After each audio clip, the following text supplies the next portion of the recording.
एक बार ऐसे फिर हम लोग घर पे बैठे थे, तो हम लोग हमेशा वहां पर जाते, और मंदिर में ऐसा रहता था कि सेवादार जो रहते थे वो किसी को भी सेवा के लिए बुला देते थे। वहां पर 100 150 लोग बैठे रहते, वो किसको सेवा के बुलाएंगे ऐसा कुछ नहीं रहता था, कोई नियम नहीं रहता, उनके दिलों में दिमाग में आएंगे किसी को भी उठा लेंगे।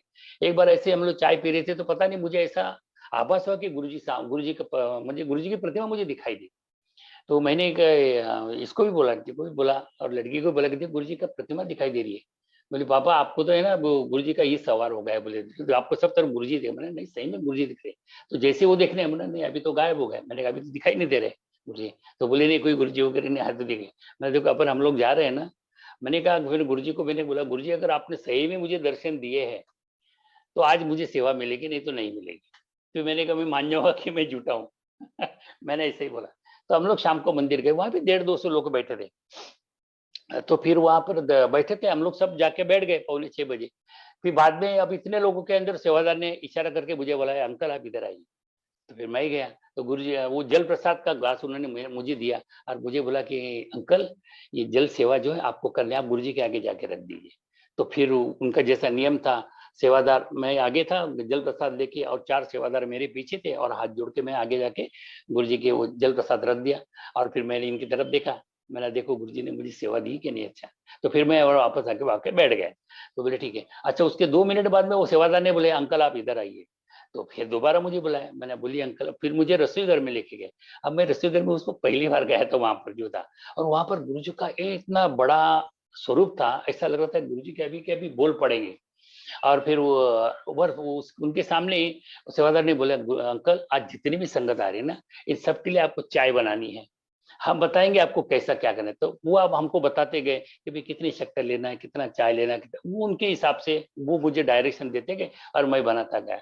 और बस वही मंत्र जब चलता रहा। और उस दिन जितनी भी संगत आई उन सबको चाय प्रसाद उस दिन मैंने दिया, उस वक्त, इस तरीके से। तो इस तरीके से मुझे भी बड़ा अच्छा लगा, बना तो गुरु जी ने वाकई में मतलब मुझे दर्शन दिए, ऐसा मुझे लगा ऐसा। अच्छा, और कभी कभी मतलब ये होता है ना कि गुरु जी अपनी छोटी छोटी बातें बहुत जल्द पूरी कर देते हैं। अभी एक वाक्य ऐसा ही कहता हूँ, लेकिन इसके लिए मुझे थोड़ा सा पीछे जाना पड़ेगा कि 1997 में जब मेरी सर्विस छूट चुकी थी, मुझी सर्विस चली गई थी। तो 1998 का 1 जनवरी, first day of the first day, तो मैंने सोचा चलो साईं बाबा के दर्शन करके आए। मैं मानता तो उस वक्त गजानन महाराज को ही था, लेकिन गजानन महाराज तो शेगांव में, तो मैंने साईं बाबा के दर्शन करके आते हैं। उस वक्त मैं पहली गाड़ी पकड़ के वहां पर शिरडी पहुंच गया था। और सुबह में 4 साढ़े 4 बजे वहां लाइन में खड़ा रहा। आप सोचोगे नहीं, 4:30 बजे मैंने जब वो क्यू में था, और साईं बाबा के दर्शन मुझे हुए 12:45 को। आप सोचिए मेरी हालत इतनी खराब हो गई थी, और दर्शन भी हुए, it was only for fraction of second. मतलब इतनी भीड़ थी, लाखों की तादाद में वहां पर भीड़ थी। तो उस वक्त पता नहीं मेरे दिमाग से मैंने बाबा जी के सामने वहां बोला, मैंने बाबा जी आज के बाद मैं कभी शिरडी नहीं आऊंगा, अगर मुझे ऐसे दर्शन होने होंगे तो मैं कभी आऊंगा ही नहीं शिरडी। जब आपकी इच्छा होगी तब मैंने आपके दर्शन लेना होगा तो मैं दूसरी जगह रहूंगा। अभी संसार में आपके हजारों मंदिर है, मैं वहां चला जाऊंगा, लेकिन मैं शिरडी नहीं आऊंगा। ये मैं कसम खा के निकल गया वहां से उस दिन। और फिर उसके बाद में अभी 2017 या 18 का, मेरे को साल एग्जैक्ट याद नहीं, मेरे कजिन ब्रदर्स के लड़की की शादी थी। तो वो शादी शिरडी में रखी हुई थी। अब इसी इसी वाक्यात के अंदर देखिए एक दो सत्संग है, वो मैं एक के बाद एक बताता हूँ। तो करीबन एक शादी जो थी वो 19 जुलाई को थी। तो फिर वो एक दिन पहले हमें पहुंचना था, हम लोग वहां पहुंच गए थे 19 जुलाई को शादी के अंदर। तो वहां पर जो मेरे भाई की लड़की की शादी थी, तो उसके कन्यादान के लिए मेरे दूसरे भाई के जो लड़की बैठी हुई थी। तो मैंने पूछा यार तुम लोग क्यों नहीं बैठ रहे, मैंने कन्यादान वो लोग क्यों कर रहे हैं। बोले एक्चुअल उसकी शादी, वो जानती थी उसका नाम प्रीति। मैंने कहा बोले एक्चुअली उसको संतान नहीं है। मैंने उसको शादी तो 10-11 साल हो गए, उसको संतान है ही नहीं। तो मैंने कहा तुमने कभी बताया नहीं मुझे। नहीं, बोले कभी कुछ काम पड़ा नहीं उसका। तो ये मतलब ये दोनों भाई है, बड़े भाई और छोटे भाई। तो छोटे भाई की लड़की की शादी थी, और ये बड़े भाई की जो लड़की थी, और दोनों दामाद दोनों वो बैठे थे पूजा में तो कर रहे। तो पता नहीं मेरे दिमाग में उस वक्त कुछ स्ट्राइक हो रहा था। मैंने बोला मैं एक काम करना, ये सब होने के बाद में इसको बोलना कि मुझे मिलना है। मेरे दिमाग में गुरुजी की बात चल रही थी उस वक्त, मैंने इनको मैं बाद में बताऊंगा। तो मेरा दिमाग में था कि मैं इसको किसी तरह से गुरुजी से जोड़ू, बस ये मुझे उसको कहना था। तो मैंने उसको बोला भी था, मैंने बेटा ये सब हो जाने के बाद में तू मुझे जरूर मिलना, बिना मिले जाना मत। बोले हाँ, प्रॉब्लम हो गई, शादी वगैरह होगी, वो बिना मिले चली गई। अच्छा, उसके बाद फिर 30 अप्रैल को शादी थी। हाँ, तो अभी देखिए, अभी बात 30 अप्रैल को जब मैं शादी थी तो मैं सवेरे सवेरे 4 साढ़े 4 बजे पहुंच गया। 4 बजे पहुंचा तो जहां पर शादी थी वहां पर गया तो देखा तो वहां एकदम पूरा अंधेरा था, कोई था नहीं वहां पर।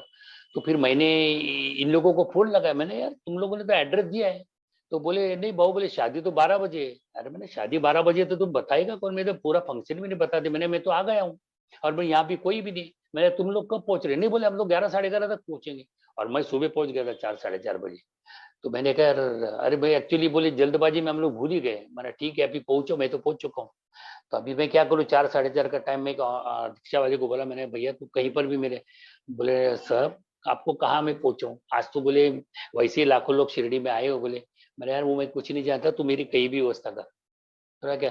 तो फिर मैं वो तुम करने आधा एक घंटा मुझे घुमाया और किसी पता नहीं थोड़ा शिरडी के थोड़ा आउटर में एक जगह कहीं से भी एक रूम दिला दी। वहां पर थोड़ा मैं फ्रेश वगैरह हो गया। अच्छा, तो फिर मैंने उसको ऐसे ही पूछा, मैंने अभी शिरडी आया, मैंने उसको पूछा, मैंने क्या भैया बाबा जी के दर्शन हो सकते हैं शिरडी जी के। अरे बोले साहब वो आपके दर्शन में बोले अभी लाखों लोग आए, बोले आपको तो 7-8 घंटे लग जाएंगे बोले। और आजकल वो इन्फ्लुएंस भी चलता नहीं बोले, अगर आप 500 रुपये देंगे 1000 रुपये भी दोगे बोले तो आपको घंटा 2 घंटा तो मिनिमम लगेंगे। मैंने छोड़ दो यार जाने दो। तो फिर मैंने वहां से रिक्शा की और मैं चला गया सीधा वहाँ भैरव जी के दर्शन करने के लिए। ऐसे मार्तंड भैरव के दर्शन, जैसे खंडोबा, मतलब देखिए खंडोबा जी जो है मार्तंड भैरव के अवतार है। मार्तंड भैरव शिव जी के अवतार है। शिव जी मतलब अपने गुरु जी, गुरु जी स्वयं ही महाशिव है, ये तो हमें बाद में पता चला है। तो जहाँ भैरव जी है वहाँ शिव जी है, जहाँ शिव जी है वहाँ गुरु जी है। तो मुझे गुरु जी के दर्शन करने थे तो मैं वहां पर चला गया। वहां पर मैं गया, खंडोबा जी के दर्शन किए, मार्तंड भैरव के दर्शन किए, वहां मैंने मंत्र जाप किया गुरु जी का और प्रणाम किया। तो मैंने उस वक्त मेरे दिमाग में मिला, मेरे गुरु जी शिरडी आया हूँ, वैसे तो शिरडी आके मेरे को 15-20 साल हो गए, ये मेरा मन था मैंने गुरु जी के भी दर्शन हो जाए, साईं बाबा के भी दर्शन हो जाते तो ठीक है। मैंने ठीक है आपके दर्शन हो गए मुझे, मैं खुश हूँ। तो वहाँ मेरा सब, मैं वहां से प्रणाम करके वहां अच्छी शांति मिलती थी, वहां से दर्शन करके मैं 7-7:30 बजे में फिर भी उसी जगह गया जहाँ पर इन लोगों का रुकने का इंतजाम। वहां देखा, मैंने देखते क्या तैयारी हो रही थी, देखा तो वहां पर बस थोड़ी सजावट वगैरह वो लोग कर रहे थे, अभी तक कोई आया नहीं था 11-11:30 बजे। तो वहां मैं पहुंचा है तो एक कार आके रुकी, उन्होंने मुझे पूछा कि बोले लड़की वाले कब आने वाले हैं। मैंने वो तो 11-11:30 बजे। मैंने कहा आप, तो उसने बोला कि बोले मैं लड़के का मामा हूँ। वो जो बंदा आया था उसने बोला था कि मैं लड़के का मामा हूँ। बोला अच्छा अच्छा। मैंने कहा मेरे मेरे भाई की लड़की है। बोले अच्छा, बोले आपसे मिलके बहुत खुशी हुई। तो बोले बोले अभी तो 11:30 बजे आने वाले, बोले आप क्या करोगे। मैंने आपको भी तो आना है ना। अरे बोले हम तो आए। मैंने अभी आप क्या करोगे। मैंने कुछ नहीं, बस वेट एंड वॉच। तो बोले चलो बाबा जी के दर्शन। अरे मैंने माफ कर दीजिए, बाबा जी के दर्शन नहीं होंगे। अरे आप चलो तो। उन्होंने बोला आप चलो तो सही मेरे साथ। तो मैंने ठीक है, उनके साथ मैं गाड़ी में बैठा और वो पता नहीं वो गाड़ी एक जगह उन्हें पार कर दी। अब संगत जी आप बिलीव नहीं करोगे, विद इन 1 मिनट मैं समाधि के सामने था बिल्कुल। आप देखिए, मतलब इतने लाखों लोगों के अंदर गुरुजी ने मेरी इच्छा पूरी करी। मैं साईं बाबा के दर्शन के बिल्कुल समाधि के पास में था, मैं वहां 5 मिनट खड़ा रहा।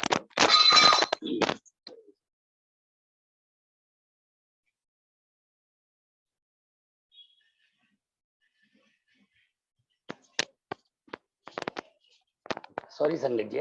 Hello hello. It's okay. It's okay. हाँ Please, हाँ। please feel तो हाँ हाँ, तो मैंने बोला कि मतलब 2 मिनट के अंदर मैं समाधि के बिल्कुल वहां पर पास में था। तो वो अंकल जी ने बोला कि आपको जितना दर्शन करना है आप कीजिए। मैंने कहा मेरा मेरा मन भर गया वहाँ पर बाबा जी। फिर मैंने बोला साहिब बाबा, बाबा जी आज के दिन आपको मुझे बुलाना था, मतलब उस दिन आपने, मैंने आप 1 मिनट में, मेरी इच्छा नहीं थी फिर भी मुझे आज दर्शन हो गए। मैंने तो अपने गुरु जी से बोला था, मैंने गुरु जी ने मेरी इच्छा पूरी की। उसके बाद में वो मुझे द्वारका में लेके गए। द्वारका में भी वहां पर भी भीड़ थी, लेकिन वहां तो इनकी वजह से मुझे कोई भीड़ ही नहीं थी द्वारका माई में। वहां पर उन्होंने मुझे उस व्यक्ति से मिलाया जो जिसकी पीढ़ी, मतलब बाईजामा जिसको साईं बाबा मम्मी का दर्जा देते थे, उनकी तीसरी पीढ़ी वहां पर थी। वो वहां पर सेवा कर रहे थे। उन्होंने एक नारियल हाथ में दिया, उन्होंने बोला कि आप ये इसे धुनी को छुआइए। धुनी को छुआया, उसके बाद में फिर वो पूजा पाठ करके उन्होंने वहां पर माथा टेक के हम लोग आए। फिर बाद में वो गुरु गुरु जी के पास में आए, वहां पर जहाँ पर गुरु का दरबार है। तो वहां पर धुनी जल रही थी गुरु जी के पास में। तो उन्होंने बोले कि ये गुरु का पेड़, वहां पर वो नीम का पेड़ है वहां पर। तो वहां पर वो वो जो विभूति बनाई जाती है, उन्होंने बताया कि ये पर या फिर ये आपको लोभान वगैरह की पूड़ी दी जाती है, बोले यहाँ डालना है आपको, डालिए, और फिर ये बोले विभूति आती है और फिर ये सबको बांटी जाती है। मैंने ठीक है, पता नहीं वो अंदर गया जाके वो ढेर सारी विभूति लेके आया, इतना सारा प्रसाद लेके आया, और वहां तो मुझे कुछ ज्यादा रुकना ही नहीं पड़ा, विद इन मिनट वहां भी मेरा सूरज दर्शन हो गया। फिर वहां उन्होंने मुझे शनि मंदिर, हनुमान जी का मंदिर, सबका दर्शन करा दिया। अब से कि मैं मतलब 10 मिनट के अंदर में बाहर भी आ गया। मतलब देखिए गुरु जी की इतनी कृपा हुई कि मेरी इच्छा गुरु जी ने वहां पूरी कर दी। अच्छा, अच्छा, दूसरी बात ऐसी कि फिर वो 12 बजे सब लोग आ गए, और उस वक्त मैंने उसी लड़की को बोला, फिर से बोला, मैंने बेटा पिछली शादी में जब मैं आया था तब मैंने तुम्हें बोला था कि मुझे बिना बोले, नहीं बोले काका मैं अभी तुमको मिल के ही जाऊंगी, मुझे नहीं मालूम आपको क्या बोलना है लेकिन मैं मिल के जाऊंगी। बोले ठीक है। अच्छा, फिर सब शादी हो गई, सब विदा हो गए, तो फिर वो बाद में फिर मैंने बोलिए काका क्या बोलना है। तो उनके हस्बैंड भी थे डेफिनेटली, मतलब हमारे कवर साहब भी थे। तो मैंने उसको बोले, मैंने बेटा देखो जो बात मैं बता रहा हूँ, मैंने देखिए आपने सुने सारी दुनिया, मैंने कहा पूरे दुनिया से लोग शिरडी में आते हैं, और मैं शिरडी के भूमि पर बोल के तुमको ये बता रहा हूँ।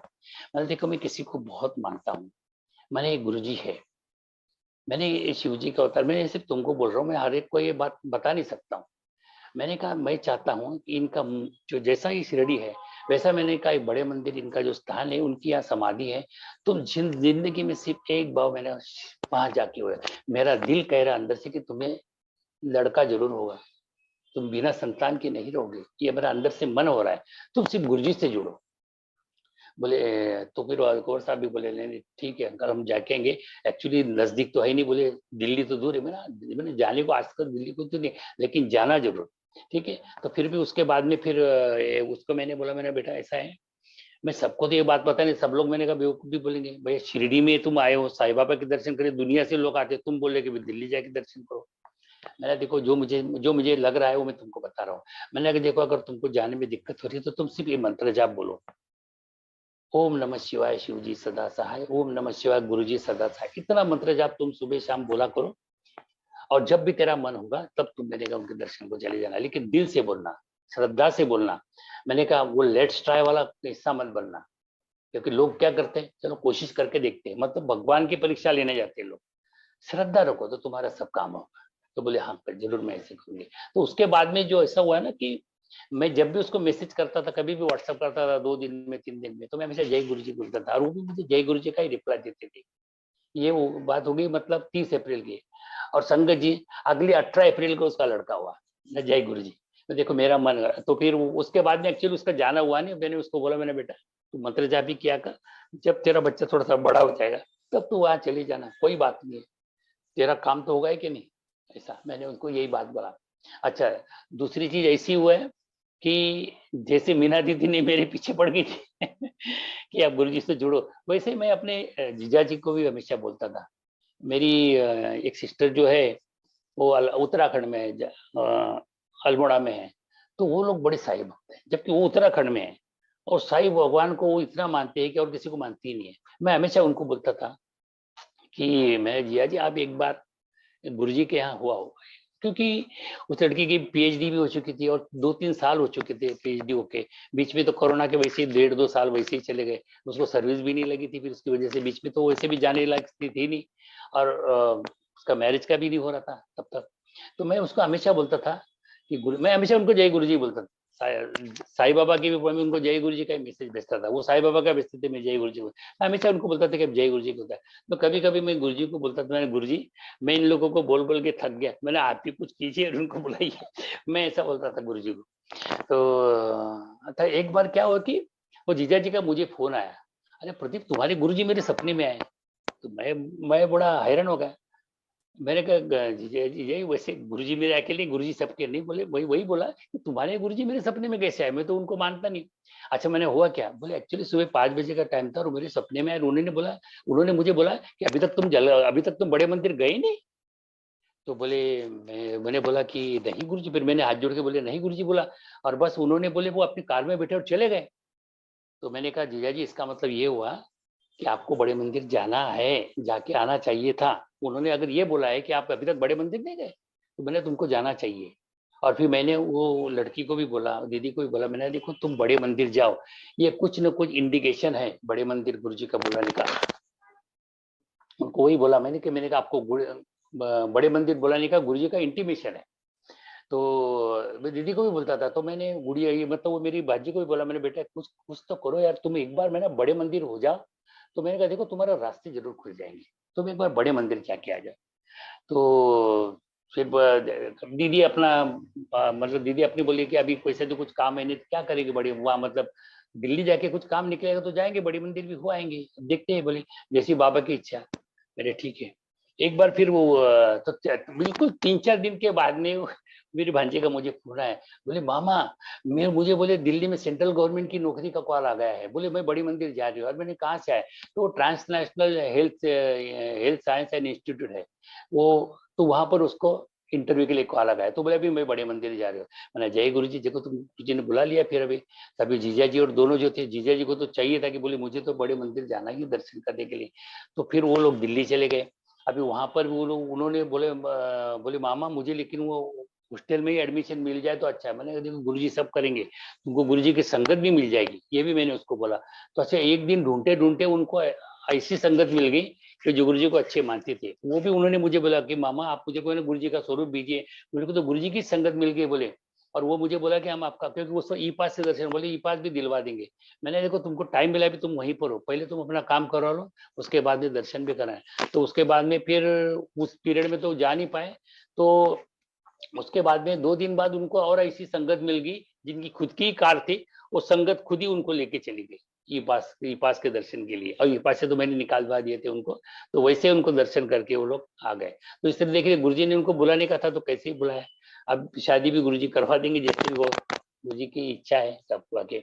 तो इस तरीके से मतलब गुरुजी कब किस ढंग से बुलाएंगे हम नहीं बता सकते, ये सब गुरुजी के ऊपर निर्भर करता है ऐसा। तो गुरुजी कभी किसी को निराश नहीं करते, बस हमें माना। गुरुजी हमेशा कहते थे कि लेट्स ट्राई वाले लोग बहुत होते हैं। मतलब जैसे हमें ईश्वर के ऊपर विश्वास रखना चाहिए, ये बहुत जरूरी होता है, छोटे छोटे संकेत। अभी उसके बाद में मैं बता रहा हूँ कि मुझे कभी दर्शन हुए नहीं थे, लेकिन अभी मुझे वो दिन याद रहेगा जिस दिन मुझे गुरुजी के दर्शन हुए। क्योंकि मुझे तो मैंने कहा, मैंने बुद्धिया जी को, मैंने गुरुजी, अब मैंने कहा जीजा जी कम से कम गुरुजी के दर्शन आपको दो, कि मैंने आप तो मानती नहीं फिर भी आपको गुरुजी के दर्शन है। मैंने गुरुजी के दर्शन मुझे आज तक नहीं हुए। मैंने कोई जैसे जब को गुरुजी के दर्शन देने गुरुजी करेंगे फिर। तो एक दिन क्या हुआ था, और वो दिन था दूसरे दिन भाई दूज थी, भाई दूज के बिल्कुल उसी रात को। तो जनरली अभी हम लोग सवेरे अमृत वेला सत्संग करते रहते, तो उस दिन 2-3 दिन नहीं कर पाए थे किसी कारण। तो हमने सोचा था कि मैंने कहा अमृत वेला सत्संग में बैठेंगे सुबह 3 साढ़े। तो जब मैं बैठा था तो समझो 3 बज गए थे। तो 2:30-3 बज रहे थे। फिर मैंने कहा चलो थोड़ा आधा घंटे बाद फिर सो जाते, मैंने फिर सत्संग करेंगे ऐसा सोचा। तो मैं फिर सो गया। उसके बाद में मैंने देखा कि जहाँ जो रूम थी मेरी थी, मैं बेड पे ही बैठा हुआ था, और बेड पे ही बिल्कुल सफेद चोले में इतना प्रकाश फैला हुआ था, और गुरुजी बैठे हुए थे। और गुरुजी किसी को कुछ ना कुछ चीजें दिए जा रहे थे अपने हाथों से। और मुझे लोगों के सिर्फ हाथ दिख रहे थे, बाकी कोई दिख नहीं रहा था, क्योंकि गुरुजी का इतना प्रकाश था, उनके इतनी आभा थी, मुझे कुछ दिखाई नहीं दे रहा था। और लेकिन व्हाइट चोले में बैठे थे। और वो ऐसा करते करते फिर उनकी ध्यान गुरुजी का मुझे मेरी तरफ गया। मुझे बोले तुम्हें क्या चाहिए। तो मैंने हाथ जोड़ दिया, मैंने गुरुजी आपका आशीर्वाद चाहिए। बोले इत्थे आ। उन्होंने था, बोले इत्थे आ। तो फिर मैंने वहां गया और मैंने गुरुजी के आगे मत्था टेका। और फिर उतर देखा तो पता नहीं गुरुजी के गले में क्या माला थी, क्या माला में कुछ तो था, चमकदार माला थी, उन्होंने मेरे गले में डाल दी ऐसा। और फिर गाल दी। तो मैंने गुरुजी को प्रणाम किया और फिर मैंने आँख आँख लगा ली। और थोड़ी देर बाद मैंने जब आँख खोली तो देखा तो कोई था नहीं। मैंने देखा कि आंटी तो बाजू में बैठी हुई थी और वो सत्संग कर रही थी। फिर मैं भी उठ गया और फिर मैं अपने वो मंत्र जाप शुरू किया। और मैंने कहा गुरुजी के दर्शन हुए अपने को। और फिर वो मैं फिर बाद में 2 घंटे का मैंने वो सत्संग सुना। मतलब अमृतुल्लाह सत्संग अटेंड किया। और सवेरे उठने के बाद में फिर मैंने आंटी को सारा अपना कैसा बताया। इस तरह से मेरे को, लेकिन गुरुजी से मेरी कुछ बात नहीं हुई, बट उन्होंने इतना ही बोला कि तुम्हें क्या चाहिए। तो मैंने गुरुजी आपका आशीर्वाद चाहिए और क्या है। तो उन्होंने थे तो मैं जाके मत्था टेक दिया और उन्हें गले में माला डाल दी बस। बाकी और कुछ बात हुई नहीं उनसे मेरी, इतनी। तो बस इस तरीके से गुरुजी से मेरा ये हुआ। और एक बार मतलब ये भी मतलब संकेत ऐसा होता है कि एक बार जैसे मैं उज्जैन जा रहा था। तो उज्जैन में मतलब मुझे सैटरडे बोलते शायद कुछ अमावस शनि अमावस वगैरह कुछ थी, लेकिन किसी कारणवश मैं उज्जैन जा रहा था। तो जिस डिब्बे में मैं बैठा हुआ था ना, उस डिब्बे में मैं एक सवेरे सवेरे जो, तो मैंने कहा ऐसे मन में आया, मैंने यार पता नहीं इस बोगी में अभी कोई चाय वाला भी नहीं आया, चाय मिल जाती तो अच्छी होगा, ऐसे ही मेरे दिमाग में आ रहा था। बाद में एक अंकल बाजू में थे, वो पता नहीं अब उनका थर्मास वगैरह थे, चाय वो चाय वगैरह बना रहे थे। उन्होंने बोला अंकल ये लीजिए चाय पीजिए। मैंने कहा ना जय गुरु जी। मैंने कोई कोई बात नहीं अंकल, मैं धन्यवाद। ऐसा तो बोले मेरे में ऐसी बातचीत हुई। मैंने कहा आप कहाँ जा रहे हो? बोले मैंने कहा नहीं मैं तो उधर किसी कारण जा रहा हूँ। मैंने आपने बोले मतलब मैं महाकाल के दर्शन के लिए जा रहा हूँ। मैंने आप कहाँ रहते हो? तो बोले हम लोग ठाकुर यहाँ रहते हैं, ठाकुर विलेज रहते हैं।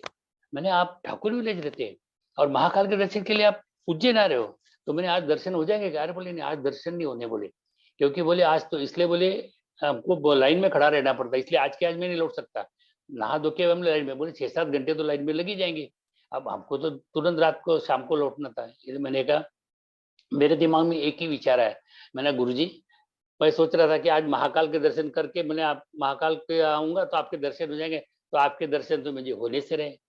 मैंने मैंने जय गुरु जी जैसी आपकी इच्छा। आज मैंने इतना ही सोचा और वो ना पूरा कंपार्टमेंट था वो फूलों की सुगंध से भर गया, जबकि झाड़ू मारने वाला झाड़ू मार रहा था। और पूरा इतना फ्रेग्रेंस पूरे कंपार्टमेंट में मुझे मतलब इंटेंस फ्रेग्रेंस था गुलाबों का। मेरे समझ में नहीं आया, तो मैं बोला यार गुलाबों की खुशबू कहाँ थी? बोला अंकल कहाँ गुलाबों की खुशबू है? फिर मेरे को एकदम स्ट्राइक किया, अरे मैंने गुरुजी ने हमको संकेत दिया कि तुम्हें दर्शन नहीं भी हो रहे महाकाल के तो चिंता करने की बात नहीं, मैं तुम्हारे साथ में हूँ। तो वो फ्रेग्रेंस आप सोचिए उज्जैन आ गया और उसके बाद में मैं घर पहुंचा तब तक भी वो फ्रेग्रेंस मेरे साथ रही, वहां जाने के बाद भी वो फ्रेग्रेंस मेरी खत्म है। उसके बाद में फिर मैं महाकाल गया भी और मैंने बाहर से प्रोजेक्टर पे दर्शन हो रहे थे वहां गए। उसके बाद में बाजू में हरसिद्धि का मंदिर था, उस हरसिद्धि के मंदिर में जाके भी बाजू में ही वहाँ शिव जी का था, वहां पर हम लोग जाके पूजा कर ली। मेरे शिवलिंग था वहां पर, मैंने हाथ जोड़ दिए और पूजा कर ली। तो मेरा मन बड़ा अच्छा हो गया वहां पर, अच्छा लगा मुझे दर्शन। तो इस तरीके से देखिए गुरु जी ने मेरी इच्छा पूरी कर दी वहां पर। और वो अंकल को मैंने बोला, मैंने देखिए आप मेरी कभी एक बात जरूर याद रखना, मैंने आप वहां पर एक मंदिर है गुरु जी का आश्रम, वहां जरूर जाना। मैंने आप शिव जी को मानते हैं इसलिए मैं आपको कह रहा हूँ। मैं आपको फोर्स नहीं कर रहा हूँ, लेकिन आप ठाकुर विलेज में रहते हैं, वहां से 2 मिनट का रास्ता है। आप शिव भक्त हो इसके लिए मैं आपको, मैंने कहा मैं भी शिव भक्त हूँ इसलिए मैं आपको कह रहा हूँ वहां जाना जरूर। मैंने आप कितनी श्रद्धा से इतनी दूर से यहाँ आ रहे, वो तो आपके पास में विराज है वहां पर, तो हम उनको मिलना जरूर। बोले नहीं जरूर जाऊंगा, ये जरूर मैंने उनको बताया कि आप उससे जरूर मिलना। तो बोले नहीं ठीक है अंकल मैं जरूर जाऊंगा। तो इस तरीके से उस वक्त मेरा मतलब इच्छा वहां पर पूरी हो गई। मतलब इस तरह से फ्रेगनेंस मुझे अच्छा मिला। आज भी सुबह का मैं बता रहा हूँ, मुझे मालूम था सत्संग करना था, आपकी मुझे ड्यूटी, जबकि मैं 6 बजे स्टॉप पे खड़ा था और मेरे इर्द गिर्द आप समझिए वो बटरफ्लाई मंडरा रही थी वहां पर स्टॉप पे, काली बटरफ्लाई काफी बड़ी थी, इतनी बड़ी, और वो ऐसी मंडरा रही थी। पर बाद में मैंने थोड़ा इधर आ जाके फिर बाद में फिर मेरे को स्ट्राइक हुआ। अरे मैंने देखो गुरुजी ने इंडिकेशन दे दिया कि भैया तुम्हें आज सत्संग करना है करके। तो इस तरीके से तो मतलब गुरुजी कुछ ना कुछ सांकेतिक भाषा में अपने को बता जरूर देते हैं ऐसा। तो कहने का मतलब ये है कि गुरुजी से जुड़ना इतना आसान है नहीं। गुरुजी की जब इच्छा होगी तभी हम उससे गुरुजी से जुड़ सकते हैं। और गुरुजी का मंत्र तो एकदम सीधा साधा है, ओम नमः शिवाय शिव जी सदा सहाय, ओम नमः शिवाय गुरु जी सदा सहाय, इसके अलावा कुछ नहीं। और गुरु जी के डुगरी जाने का भी हमें सौभाग्य प्राप्त हुआ कि मतलब डुगरी मतलब 31 को जैसे पुण्यतिथि रहती है उस टाइम के हम लोग बड़े मंदिर में। लेकिन बड़े मंदिर का अनुभव मैं आपको बताता हूँ, बड़े मंदिर में जो पॉजिटिविटी है वो दुनिया में कहीं पर भी नहीं। ये मेरा अपना एक्सपीरियंस है, बाकी जब कोई खुद जाएगा वो पता चलेगा। देखिए बड़े मंदिर जो है, जैसे आप जब वहां जाओगे, बड़े मंदिर ही दुनिया के अंदर एक ऐसा बड़ा मंदिर है जिसकी आधारशिला स्वयं भगवान ने रखी है, गुरु जी ने, जो सर्वज्ञ सर्वशक्तिमान और सर्वव्यापी स्वयं महाशिव है। वो खुद बोले थे कि ये तो इन्हें अपनी संगत के लिए बना के मैं जा रहा हूँ। और वहां पर वो इतना बड़ा शिवलिंग है, इतना बड़ा शिवलिंग दिखाई वहां पर। मतलब शिवलिंग का मतलब वो होता है, शिव मतलब it is the combination of the dead body and the atma and the shakti। वो परमात्मा का एक है और बाकी जो जितने लोग हैं हम उसी के छोटे छोटे परमात्मा के आत्मा के एक आत्मा के रूप में सब इतर इतर मंडरा रहे, सभी को जाके विलीन उसी में हो गए। तो जब वो मृत शरीर को जब वो आत्मा जोड़ते हैं तब उसमें जान आती है। ये उसका एक सिंबॉलिक है शिवलिंग जो है। तो वहां से शिवलिंग जो है वो आसमान की तरफ दिखाई देता है, इतना बड़ा शिवलिंग। आप जैसे ही अंदर, और वहां पर गुरुजी ने बोला था कि जब भी आप बड़े मंदिर आओगे तो अपना अपना दिमाग, जितनी औकात आपके जूते चप्पल की है उतनी ही हर इंसान की, आप वही रख के आओ, उसकी जरूरत नहीं। अगर आपको कुछ लेके जाना है तो आप खाली दिमाग से अंदर आओ। अपने इफ बट किंतु परंतु कि कैसे क्यों, वो सोचने की तुमको जरूरत नहीं। आप सिर्फ वहां हो अगर आपको कुछ पाना है तो। क्योंकि गुरुजी हमेशा जब गुरुजी स्वयं उस वक्त थे तो हमेशा बोलते थे इफ्स और बट्स वाले बहुत आते हैं यहाँ पर आजमाने के लिए, जो आजमाने आते हैं उनका कभी कोई काम होता नहीं। अगर काम आप ईश्वर पे छोड़ोगे तो वही होगा जो तुम चाहोगे। अगर तुम अपने ऊपर लोगे तो ईश्वर वही चाहेगा जो उनको चाहे, उनके हिसाब से होगा फिर। और इस बात के लिए भी हमको तैयार होना चाहिए। और इस मंदिर में आपको ले जाने के लिए ना कोई फूल ले जाना है, ना फलाहार लेके जाना है, ना मिठाई लेके जानी है, कुछ भी लेके जाना नहीं। आपको सिर्फ स्वयं को जाना है। वहां पर कोई पुजारी नहीं, ये पहला मंदिर है जहाँ पर कोई पुजारी नहीं मिलेगा। और यहाँ पर आपको बिल्कुल आदर के साथ में आपको वेलकम होता है। कई मंदिरों में जहाँ ऐसी भीड़ होती है वहां पर दर्शन करने के लिए भी मुश्किल हो जाता है, तो मन अंदर से बड़ा खराब हो जाता है। यहाँ वो चीज नहीं, यहाँ बड़ी रिस्पेक्टफुली आपको बुलाया जाता है। हर यहाँ बड़ा छोटा कुछ भेदभाव नहीं है, जात धर्म का भी यहाँ भेदभाव नहीं है, कोई भी आ सकता है। ये मंदिर सभी धर्मों के लिए खुला है, गुरु जी ने सबके लिए, क्योंकि सभी इंसान है। भगवान ने तो इंसान ही बनाया, ये बाकी तो हम लोगों ने बनाया है। ये सब जब दुनिया भाई एक समय भी एक ही शक्ति को मानता हूँ, जब सूरज निकलता है तो उसकी रोशनी वो सब पे एक साथ बिखरता है। और कभी भेदभाव नहीं करता है कि मंदिर पे ज्यादा डालो, मस्जिद पे कम डालो, चर्च पे ज्यादा डालो, ये सब उसकी चीज नहीं देती। तो ये सब ईश्वर की मतलब ये है। तो बड़े मंदिर वो जगह अच्छी है। और उसी तरह से गुरु जी का जन्म स्थान जो है वो डुगरी है। तो डुगरी में भी हमको जाने का मतलब मौका मिला, तो हम डुगरी भी चले गए थे। तो बड़ा अच्छा लगा था, वहां पर भी सेवा करी। वहां पर भी लाखों लोग आए थे, लाखों लोगों के दर्शन मतलब सेवा कि गुरु जी हमेशा देते थे, संगत ही उनका परिवार था। और हर संगत में इसलिए हम लोग बोलते जय गुरु जी की, पता नहीं किस संगत में गुरु जी स्वयं अपने को दर्शन दे दे, इसलिए सबको जय गुरु जी बोला जाता है वहां पर। तो वहां पर भी हमको सेवा का बहुत मौका मिला। मतलब हर जगह जो वेलकम होता है वो मेरा दिल से किया जाता है इस तरीके से ऐसा। तो बस मैं यही जरूर चाहूंगा कि जिंदगी में एक बार हर कोई एक बार बड़े मंदिर जरूर हुआ है। क्योंकि गुरुजी ने हमेशा बोला था कि यहाँ पर मैं 12 ज्योतिर्लिंगों की ताकत भर के जाऊंगा इस ज्योतिर्लिंग के अंदर। तो अगर इसके पास से भी अगर कोई गुजर जाएगा तो उसके भी सारे काम हो जाएंगे, वो भी ब्लेस हो जाएगा, ऐसा गुरुजी का कहना था इस तरीके से। तो बस और क्या कहूँ, बस गुरुजी का जितना शुक्राना अदा किया जाए उतना कम है। अभी मैं यहीं पर अपना विराम देना चाहूंगा। और क्या कहूँ, मैं तो यही कहता हूँ कि मुझे तुमने दाता बहुत कुछ दिया है, तेरा शुक्रिया है, तेरा शुक्रिया है। न मिलती अगर दी हुई दात तेरी, न मिलती अगर दी हुई दात तेरी, तो क्या थी जमाने में औकात मेरी। तुम्ही ने तो जीने के काबिल किया है, तेरा शुक्रिया है, तेरा शुक्रिया है। मुझे है सहारा तेरी बंदगी का, है जिस पर गुजारा मेरी जिंदगी का। जो कुछ भी मुझको मिला तुम्ही ने दिया है, तेरा शुक्रिया है, तेरा शुक्रिया है।